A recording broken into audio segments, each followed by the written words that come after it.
Bonjour à tous, donc on va essayer voilà, de faire la présentation en 20 minutes, comme ça va vous laisser le temps de poser des questions et d'échanger sur ces thématiques. Donc on va parler des évolutions dans le cadre des certifications environnementales. Donc on va parler pour commencer de l'évolution au niveau du référentiel ANAF Habitat HQE, donc organisme de certification CERCAL.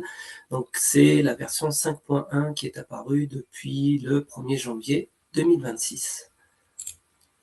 Donc là, je balaye uniquement, pour faire simple, les évolutions, on va dire pour les profils d'entrée. Donc les évolutions ANAF Habitat HQ 1 point et les ANAF Habitat. Après, il y a des évolutions aussi pour les 2 points et les 3 points.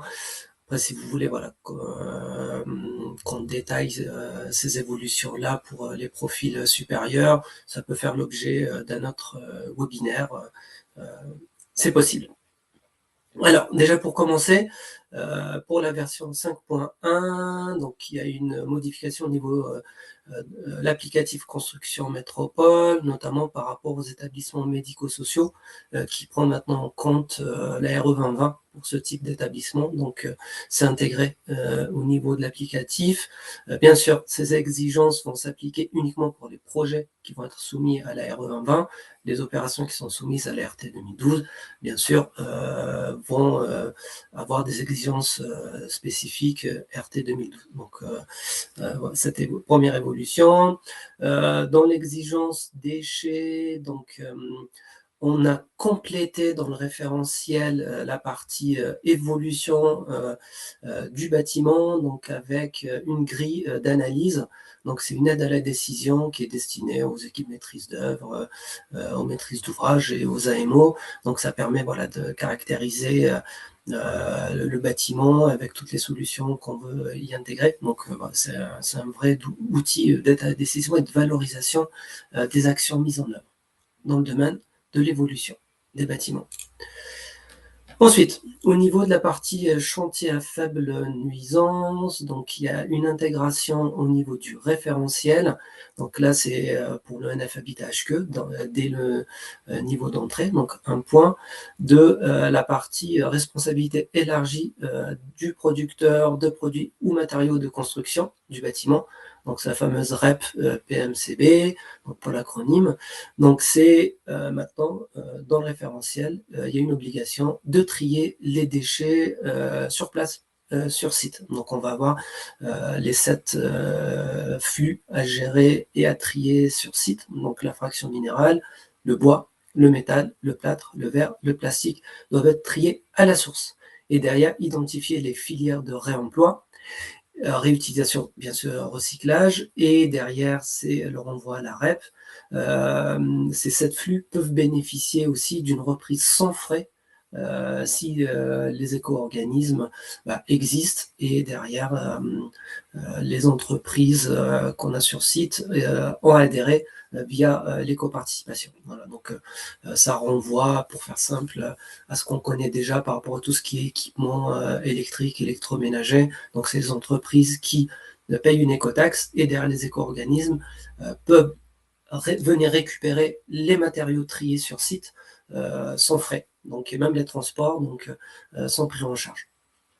Les D3E, donc pour tout ce qui est déchets électriques et électroniques, doivent aussi être triés et revalorisés, recyclés, réemployés si possible. Sinon, voilà, il y a la même exigence par rapport à la REP, donc avec les éco-organismes qui peuvent venir les récupérer sans frais.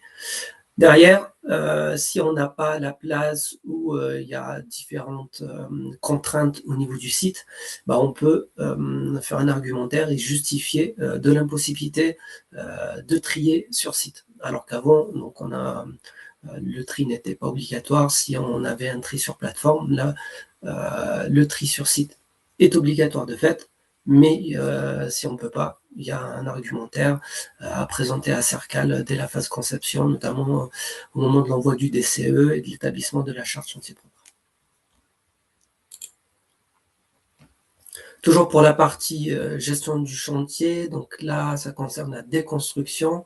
Donc dès le niveau HQ 1 point, donc il y a une modification. Donc le référentiel évolue. Donc on fait passer le taux de valorisation des déchets de déconstruction de 70% à 80% de la masse de déchets générés au niveau du chantier. Donc niveau 1 point, donc on va passer à 80% de la masse totale des déchets générés. Donc tout type de valorisation en incluant les déchets de terrassement. Donc ça c'est un élément important. Donc les 80%, c'est en prenant en compte les déchets de terrassement. Et après quand on passe au niveau 2 points et 3 points, donc on baisse le niveau, on passe à 70, après 90%, mais hors déchets du terrassement. Donc ce qui est un élément important. Qualité de l'air intérieur, donc là il y a une suppression d'une exigence et c'est rétroactif. Donc en gros, toutes les opérations qui sont en cours, même si elles ne sont pas soumises à la version 5.1, donc on peut bénéficier de cette rétroactivité, de cette suppression. Donc pour faire simple, c'est les portes qui séparent les garages du reste du bâtiment. Donc on a supprimé l'exigence liée au détalonnage et à l'étanchéité. Ensuite, il y a une obligation toujours par rapport à la qualité de l'air, donc HQ 1 point, donc là qui a évolué. Donc pour les maisons individuelles, il y a une obligation que le bureau d'études dimensionne lui-même l'installation de ventilation. Donc l'installation de VMC doit être dimensionnée par un bureau d'études spécifique dès la phase conception. Alors jusqu'ici, il n'y avait pas cette obligation-là.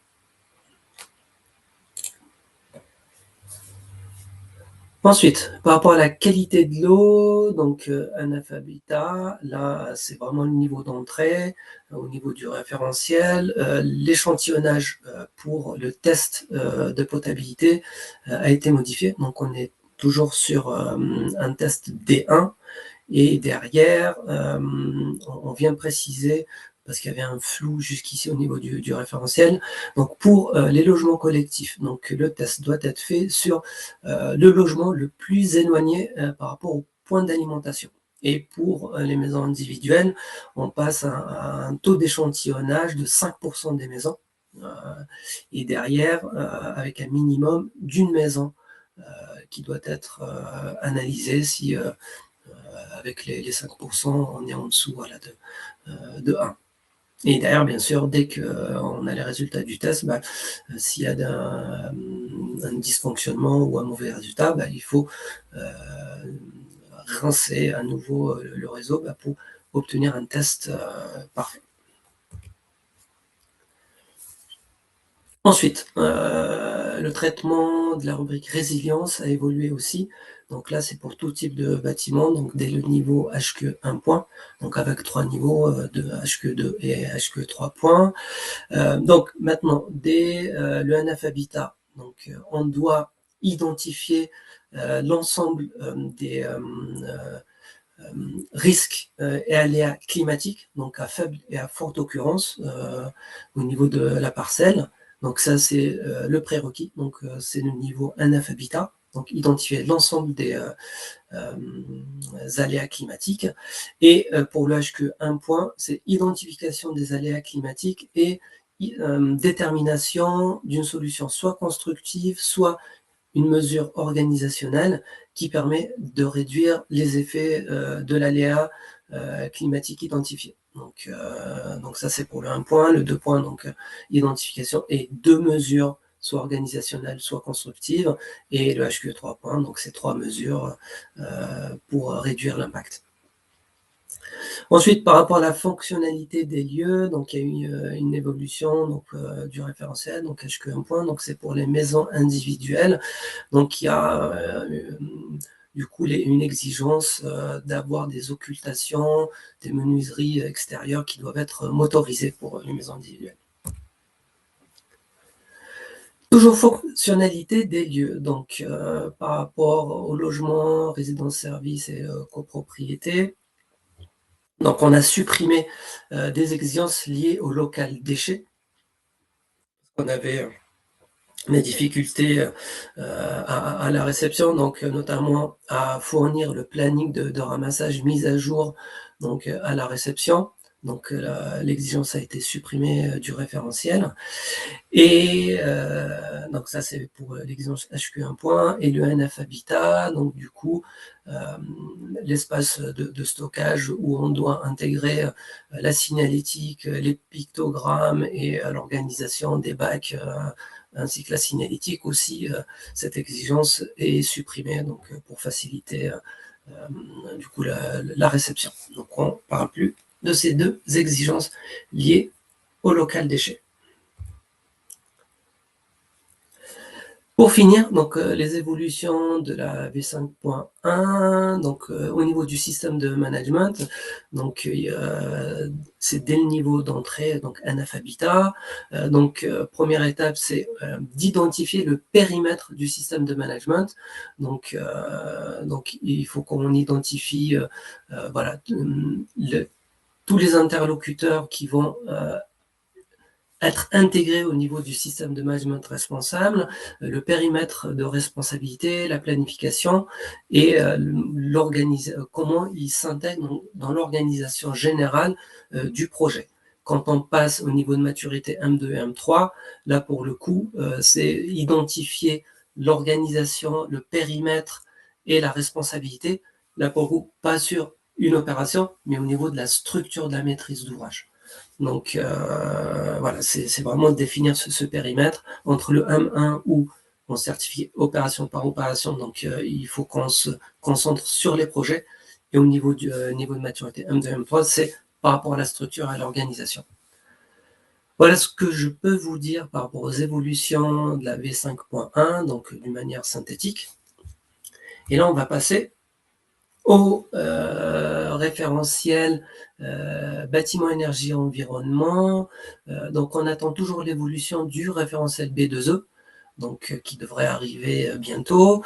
Mais en fin d'année, on a eu des évolutions, notamment par rapport à des cahiers des charges spécifiques liés au B2E, notamment avec le cahier des charges CDC Habitat, donc avec des exigences particulières, et évolution aussi du cahier des charges de la ville de Paris, qui sont intégrés ou qui sont adossés plutôt au B2E de prestataires.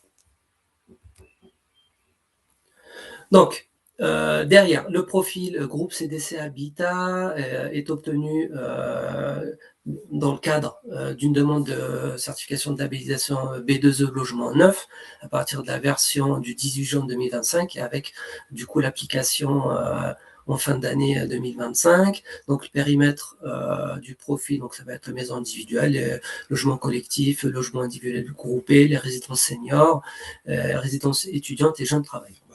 Donc, toutes ces typologies sont concernées. Derrière, au minimum, du coup, il faut atteindre un minimum de 145 points. Donc les 45 points, donc si vous avez l'habitude du référentiel B2E, donc on a un cadre particulier avec des rubriques et chaque exigence nous décerne des points. Donc ce profil doit être choisi au niveau du référentiel et parmi des exigences qui sont obligatoires intégrées dans le profil groupe CDC Habitat et d'autres thématiques qui vont être optionnelles. Donc, dans le cadre du coup d'opération d'acquisition en VFA, pour le compte de CDC Habitat, le projet doit être compatible avec la taxonomie européenne selon les articles 7.7 du texte européen sur l'objectif atténuation. Donc le profil du coup groupe CDC Habitat est bien fait parce qu'on a des macarons qui nous présentent à chaque fois les objectifs qu'il faut respecter pour obtenir du coup les exigences liées à la taxonomie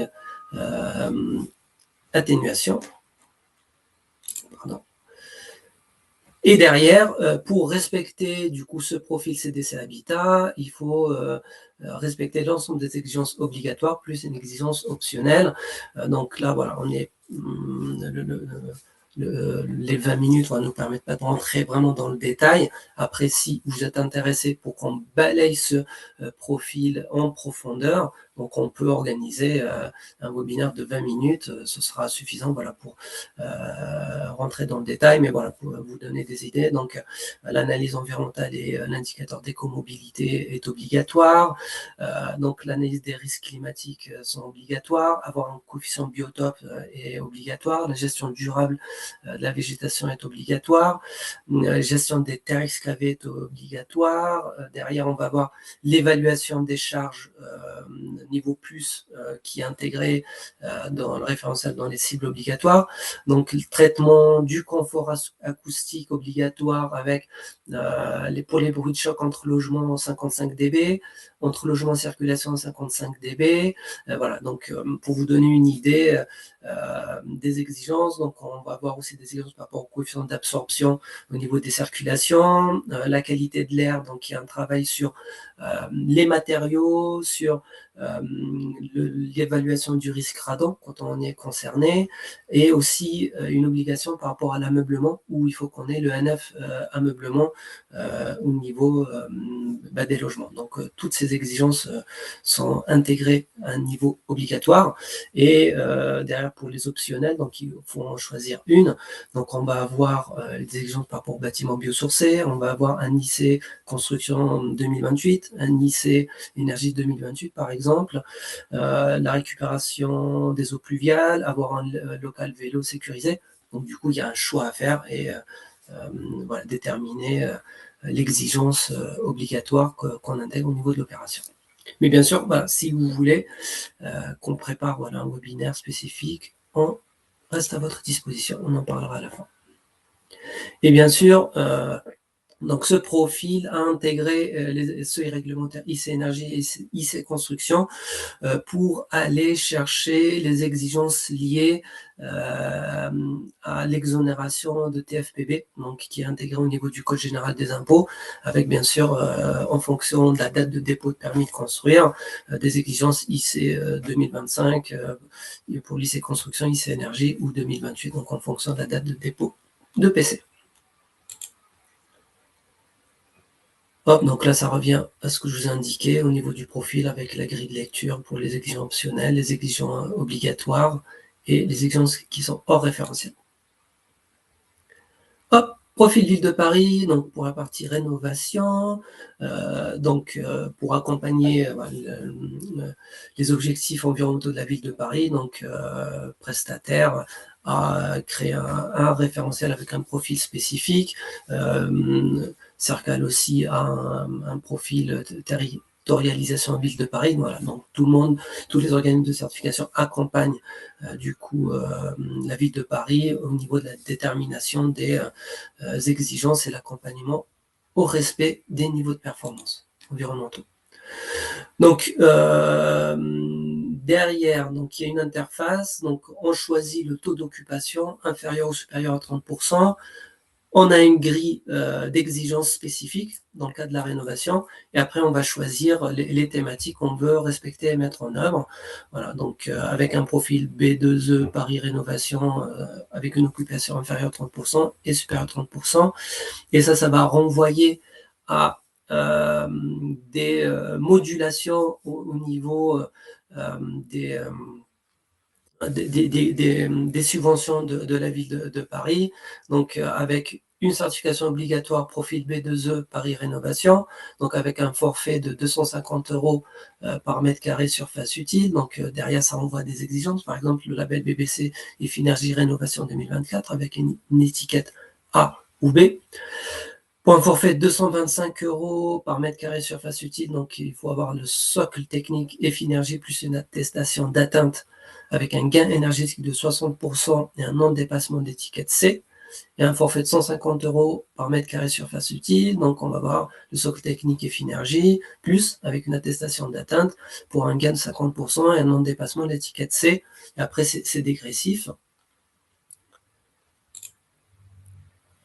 Hop, derrière, avec des majorations aussi qu'on peut avoir par rapport au confort. Donc, quand on a des travaux de réagencement d'envergure au niveau des logements, donc on peut avoir une subvention de 210 € par mètre carré surface utile, donc avec une modification de la forme de destination et ou nombre de pièces à vivre. Travaux d'amélioration du confort intérieur, donc avec une subvention de 80 € par mètre carré surface utile, donc des travaux voilà, qui doivent porter un minimum sur le changement des équipements sanitaires, de la cuisine et les revêtements de sol et les locaux concernés par tout ce qui est en relation avec la sobriété environnementale. On va avoir voilà, des exigences intégrées. Par contre, les deux subventions ne se cumulent pas. Ensuite, on va voir des majorations en relation avec la neutralité carbone. Donc derrière, bien sûr, pour avoir cette majoration, donc il faut aller chercher soit un label BBC Rénovation, donc qui permet d'avoir 60 € par mètre carré surface utile, ou une mention économie circulaire. Après, il y a une subvention relative à des travaux légers au niveau du projet, avec une subvention moins importante. Et derrière, voilà, donc il y a une grille spécifique avec des plafonds, donc on ne peut pas dépasser qui est de 15%, avec un ensemble d'exigences qu'on peut mettre en œuvre pour aller chercher ces subventions, donc en sachant voilà, qu'on ne peut pas dépasser le seuil de 15%. Donc voilà, donc on a des exigences, par exemple, si on végétalise la toiture, ça nous permet d'avoir 1%. Si on a un local de cri de déchets, et un local vélo poussette ou un local commun, ça nous permet d'avoir 1%. Présence d'un ascenseur, 5%. Hop, donc le périmètre, donc on va avoir logement collectif, résidence senior, résidence étudiante, des foyers jeunes travailleurs, et derrière ce profil est annexé au référentiel BE. Alors ce profil, donc on va avoir des exigences un peu comme ce que je vous ai présenté pour le profil CDC Habitat. On va avoir des exigences obligatoires et des exigences optionnelles. Donc parmi les exigences optionnelles, on va avoir les produits biosourcés, on va avoir l'emploi de matériaux issus du recyclage, un commissionnement des équipements techniques. Donc ça renvoie à tout ce qui est Effinergie+. Et derrière, parmi les exigences obligatoires, donc on va avoir l'analyse de site, on va avoir le diagnostic PEMD si la surface des travaux dépasse les 800 mètres carrés, une évaluation d'énergie grise des matériaux, on va avoir le traitement de l'acoustique extérieure du bâtiment avant travaux et le travail sur l'isolement de façade après travaux, l'intégration d'exigences liées au bruit de choc, la gestion des terres excavées, on va voir tout ce qui est comptage énergie, comptage de l'eau, travail sur la robinetterie, traitement des déchets collectifs, et on va voir des exigences par rapport à la qualité de l'air et le confort visuel. Donc tous ces éléments-là doivent être intégrés au niveau du choix du profil. Et pour finir, donc je vois le temps qui file, donc le profil Ville de Paris 9, donc même philosophie que pour la partie rénovation, donc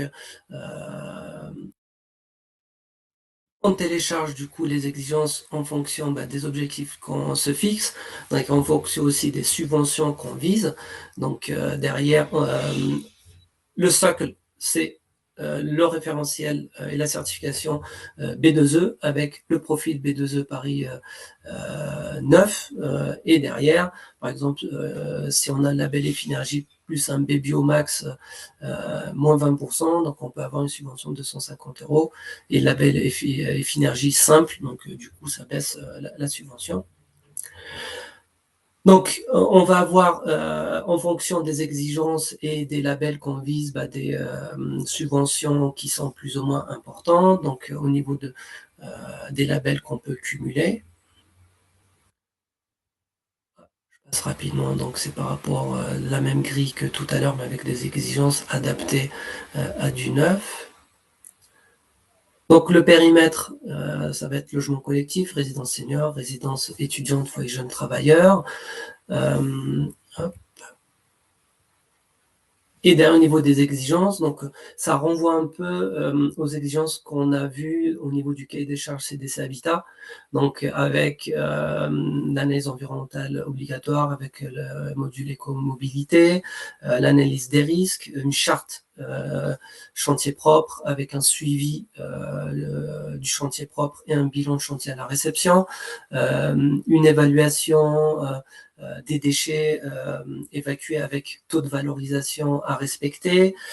On va avoir un IC Construction 2028, IC Énergie 2028, d'évaluation des charges à niveau plus. On va avoir toute la partie économie circulaire intégrée au niveau de la réflexion, donc avec des exigences liées à la recyclabilité des matériaux qu'on utilise, matériaux biosourcés, donc sans aller chercher le label, mais avec une intégration de matériaux biosourcés à un niveau obligatoire. Et derrière, au niveau optionnel, on peut avoir des exigences liées par exemple au réemploi, au commissionnement des équipements techniques. Donc tout ça, voilà, à aller chercher au niveau optionnel.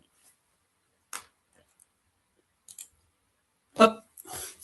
Donc là, j'arrête la présentation. Donc il est 11h30. Donc, n'hésitez pas à poser des questions, ou si vous voulez, voilà, qu'on revienne dans un prochain webinaire sur des thématiques ou un des profils que je viens de vous présenter d'une manière synthétique. On reste à votre disposition avec Audrey. Merci Mokrane.